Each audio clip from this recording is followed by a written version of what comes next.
Hoy estoy retomando el tema de la mejoría terminal o lucidez terminal, como también se le conoce, y voy a hacer un repaso de algunas figuras que tuvieron un final muy parecido a lo que nos dice este fenómeno, desde políticos hasta comediantes. Ok, pues en el puesto número 1 tenemos a Winston Churchill, nacido en 1874. Fue figura clave en el desarrollo de la Segunda Guerra Mundial para Gran Bretaña y también primer ministro durante 2 periodos no consecutivos. Tuvo participación en el Parlamento hasta 1964, año en el que se retiró. Y fue justo al año siguiente, en enero del 65, cuando tuvo un derrame cerebral que lo dejó parcialmente paralizado y en un estado de inconsciencia al que se enfrentaría los siguientes días hasta su muerte. Mayormente la evidencia documentada de su posible recuperación, y digo recuperación entre comillas, corresponde a crónicas familiares que afirman que unos días antes de su deceso y pese a su derrame, tuvo lapsos en los que se reconocía su familia y su entorno e incluso llegaba a dar respuestas leves al momento de ser visitado.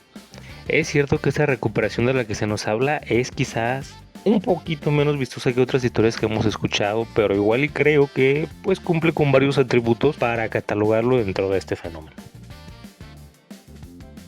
El número 2 es uno que seguramente todos conocemos, Steve Jobs.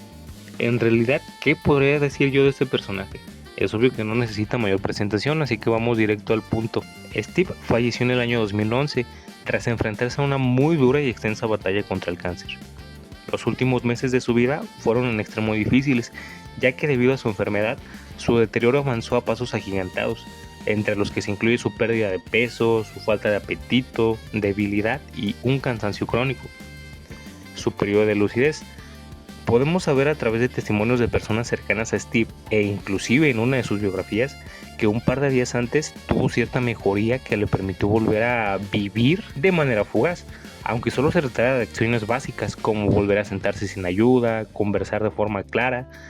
Si bien esto ya está para que sin duda lo podamos considerar como un caso de lucidez temporal, agárrate que también hay testimonio de sus últimas palabras, y es que su hermana comparte que al momento de morir pudo pronunciar claramente, oh, wow, logró ver la luz al final del túnel.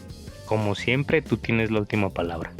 En el puesto número 3 tenemos a Florence Nightingale. Es posible que ya hayas oído hablar de ella y de su enorme obra, porque sí, es un hecho que mucho antes de las lachistas y su versión moderna del paso de la luz, Florence ya recorría con su lámpara los pasillos en los hospitales militares para brindar atención a los soldados heridos. Florence fue una pionera en la enfermería moderna, revolucionó la precaria atención que se daba a los militares que, entre otras cosas, al arribar al hospital tenían que lidiar con pocas o nulas medidas de higiene, cero organización y poca capacitación del personal, por lo que su recorrido nocturno, cama por cama, definitivamente fue una vuelta de tuerca que marcó un antes y un después en la atención hospitalaria. Y su caso de lucidez, para allá voy. La verdad es que para su época, vaya que vivió una vida larga, y es que llegó hasta los 90 años. Pasó varias décadas con su salud en un hilo, ya que una enfermedad crónica vascular la deterioró bastante, al grado de estar recluida en su habitación por meses. Efectivamente, a través de crónicas de su círculo cercano, se corrobora que cerca de su final presentó un breve periodo de claridad en el que pudo reconocer a sus familiares y dialogar con ellos. Siendo honestos, en este caso en particular no se dio un día antes o unas horas antes de su partida, pero debido a sus constantes recaídas, creo que puede encajar perfecto con el tema. Para el número 4 nos vamos a ir con otro que es posible que todos conozcan, Mario Moreno Cantinflas, uno de los comediantes más importantes de México del siglo XX.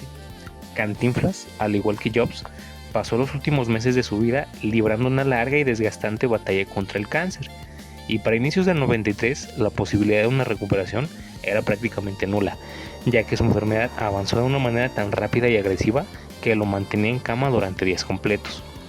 En esta última etapa estaba prácticamente obligado a estar sedado la mayor parte del tiempo, lo que le ocasionaba un cansancio profundo, y pese a todo pronóstico, sí logró tener un último periodo de lucidez, en el que logró interactuar con su hijo y sus amigos, y mostró un semblante con mayor paz, como quien da la cara a su destino y sabe que este ha llegado a su fin. Aquí voy a hacer un paréntesis porque hay una frase muy buena de Kundera que voy a platicarles más adelante. Vamos a cerrar el conteo con otro personaje icónico del siglo XX, el Papa Juan Pablo II. Como muchos personajes importantes y en lo particular en su pontificado, tuvo claroscuros y diversas controversias que parecieron por terminar de visibilizarse durante el papado de Ratzinger. Esto de verdad que da mucha tela de dónde cortar para retomarlo en otro video, porque de momento vamos a repasar su relación con el tema de hoy. Durante sus últimos años de vida estuvo lidiando con diversas enfermedades.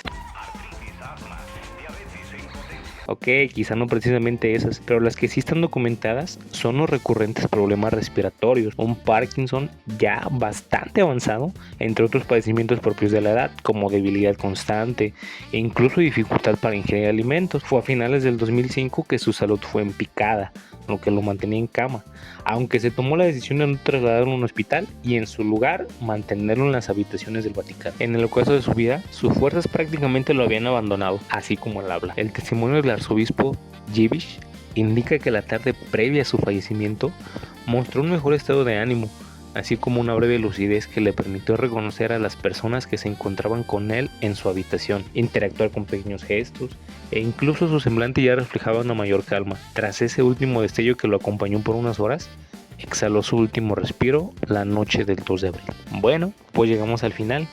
Y estos fueron solo unos pocos casos documentados. Si tú conoces otra historia o tienes algún otro dato de los personajes que repasamos, voy a estar feliz.